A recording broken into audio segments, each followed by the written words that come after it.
Now, I know what you guys are thinking. You're thinking to yourself, oh, why am I just seeing a chair right now? Why am I just looking at this? What's going on? What's happening? Well, I've done something truly heinous, guys, and I just have to apologize for it. I have shaved. I know, I look hideous. I really do kind of look like shit. I look bad. I look terrible. I look odd, I guess you could say. Which is a great transition to welcome Odd Taxi episode 7 today. And boy, we had a pretty crazy episode today, actually. We got a lot of info today that I need to just dive in and talk to you guys about. So let's just kind of get into it. So anyway, welcome back to the channel, guys. As you guessed, we're here to talk about Odd Taxi episode 7 today. And it was a crazy episode. Our episode actually begins kind of where our last one left off, with Odakawa trying to look for Taichi. You know, he goes to his high school and he's looking for him. He asks this kid, like, hey, have you seen Taichi? Is he here right now? They're like, nah, man, he don't even come to school anymore. And we learn that people online seem to think, oh, Taichi's a god. Taichi is a really important person. But most people at his school realize that, nah, he's just a coward that doesn't come to school anymore, that's afraid to really go out and do shit anymore. And that really puts into perspective just the kind of guy that Taichi really is. He loves to put on a front. Because as we saw, he's obsessed with social media. He really feels like something like that is gonna completely propel him forward and completely change his outlook on life. And I don't know. You see a lot of people like that nowadays out in the world, and I don't vibe with it. You know, it's misguided. But anyway, Odakawa, seeing as how he can't find him there, actually leaves. Now, let's talk about Kikihana real quick for a bit. Because throughout this whole episode, we'll be talking about him. So we get a scene right here where Kikihana, you know, he's getting all dressed up, all nice and proper, to go talk to Shio. And in the process of doing that, he pulls out a ring that he picked up from the previous episode. Because this fool has deluded himself into thinking that he's going to marry her. Now, I don't know about you guys, but that ain't happening. She's clearly using him.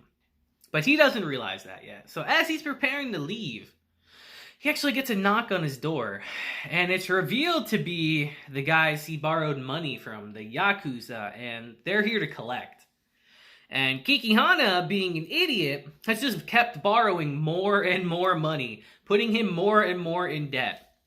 So he spends majority of our episode running from them today. And he's hiding from them now. But we'll get back to him in a bit. Now we transition to a really important scene in our episode today. One that sheds some light into our current situation. Because you see, Odakawa actually... his house got vandalized a bit. He has a gunshot through his window into his wall. Meaning that someone is clearly targeting him. But we know that from our previous episodes. We don't exactly know who yet. We can assume it's Tanaka, but I wouldn't be so sure. I have a feeling it might not be. But anyway, with a fresh gunshot wound in his wall, he decides to go to the police. But not just anyone. He goes and sees Little Damon. One of the twin cop brothers. The little brother. That everyone calls a moron. He goes to them and he starts telling them, hey, someone vandalized my house. And luckily for him, the older brother was not there today, which is perfect for what Odakawa wants. He tells little Damon, hey, come to my house. I need to show you this crime and all that. But that's just the pretense. As he gets there, he starts explaining to him his current situation with Dobu. Because the little brother is kind of obsessed with catching Dobu. He's a hero of justice. That's why he became a cop. And we get a little bit of a story about him and his brother. A little bit of backstory. How they wanted to be cops because their parents were actually killed when he was young by a hit-and-run driver. A taxi driver, funny enough. So that's why he holds such a grudge against taxi drivers. And Odakawa, seeing this, decides, I'm going to tell this guy what's been going on. So he sits down and he explains his situation with Dobu, about how Dobu wants to rob a bank, how Odakawa is pretending to help him, and just what the plan is, you know? We're seeing lots of outliers here. We're seeing Dobu's goal. We're seeing Odakawa's goal. And then he mentions Yano. And he brings up the fact that Yano and Dobu are key players in this situation, because their job is to get money for their boss. So he explains this to Little Damon. And he tells him that the only way he can really resolve this is by arresting Dobu. And he says, Dobu's planning to rob a bank soon. And I'm going to pretend to help him do it. Before he gets to this bank, I need you to arrest him. Now, Lil Damon, he is super suspicious. He doesn't believe Odakawa, obviously, at first. He's like, why would I help you? This seems super weird, super suspicious as hell. Like, what's your goal in all this? And Odakawa brings up the masked man from our previous episode and says, I'm helping Dobu right now, or pretending to, so that this masked man doesn't kill me. He also mentions that he has a friend in trouble, but he doesn't get into specifics on that, and I wonder who that is. But Lil Damon, hearing all this, decides, I don't fully believe you, but I'm going to give you my personal number in case something happens. You let me know. But before he goes, he actually asks Odakawa. He tells him, he's like, I thought you were a key suspect in the missing person, or the missing girl incident previously. Is it alright if I search your house real quick before I leave? And Odakawa says, sure. And we get a very interesting scene here, where Little Damon is about to open the closet. And if you guys know from my previous videos that I'm really interested in this closet, I want to know what's in there. I want to know who's in there. And right before he's about to open it, he gets called away about a murder case, actually, that happens. And he has to quickly leave. And we transition to a little news article, actually, with Odakawa watching a news article. And they're saying that they found the body of a young girl in the lake that had died. She has cinder blocks strapped to her and all that. They were saying she's a young girl in her teens to 30s.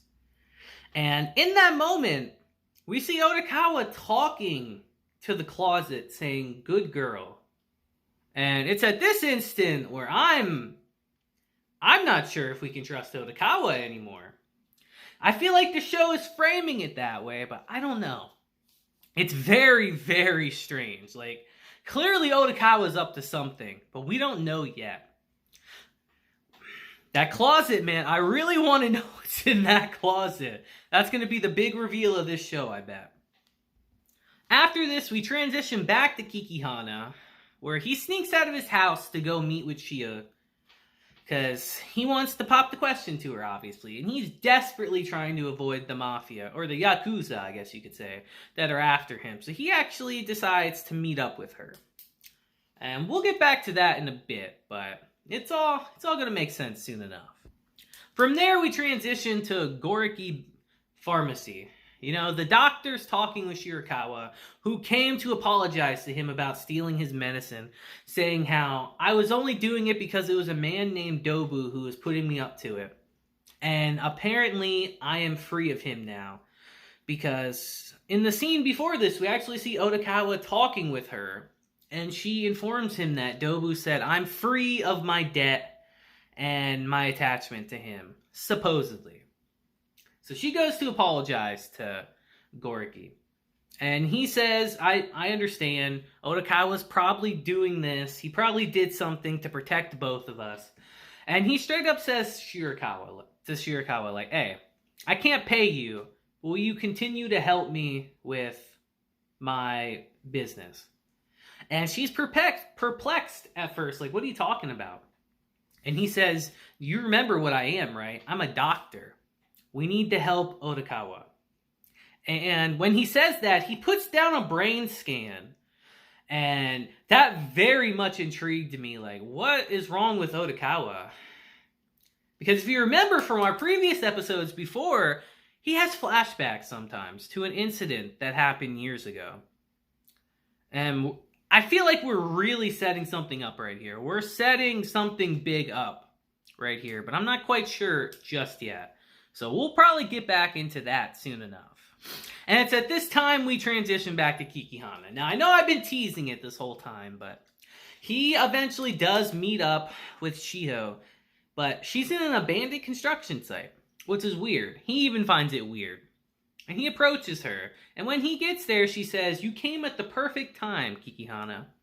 He's like, "What do you mean by that?" And it turns out she actually set him up.